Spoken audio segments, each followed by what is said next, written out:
Palakkad Panniyankara toll പ്ലാസയിൽ പന്നികളുമായി കടന്നുവന്ന ചരക്ക് വാഹനം ഫാം ഉടമകൾ തടഞ്ഞു.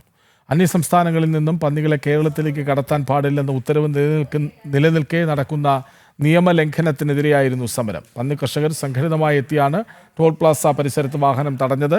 പിന്നീട് പോലീസ് സ്ഥലത്തെത്തിയാണ് പ്രശ്നം പരിഹരിച്ചത്. കേരളത്തിലേക്ക് മറ്റ് സംസ്ഥാനങ്ങളിൽ നിന്ന് പന്നികളെ കൊണ്ടുവരുന്നതും കയറ്റുന്നതും വിലക്കിക്കൊണ്ട് സംസ്ഥാന ഗവൺമെൻറ് ഒക്ടോബർ മാസം 3-ാം തീയതി ഉത്തരവ് ഇറക്കിയിട്ടുണ്ട്. ഇതുമായി ബന്ധപ്പെട്ട് ചില ആളുകളൊക്കെ തമിഴ്നാട്ടിൽ നിന്നൊക്കെ ഈ പന്നികളെ കൂട്ടമായി കൊണ്ടുവരുന്നുണ്ട്. അതുമായി ബന്ധപ്പെട്ട് കുറേ ദിവസങ്ങളായി കർഷകർ ഇവിടെ നിൽക്കുന്നു. അതുമായി ബന്ധപ്പെട്ട് മൃഗസംരക്ഷണ വകുപ്പും പോലീസും അത് കണ്ടെത്തി പുറത്തുനിന്ന് വന്ന പന്നികളെ പിടിച്ചെടുക്കുകയും ചെയ്തിട്ടുണ്ട്.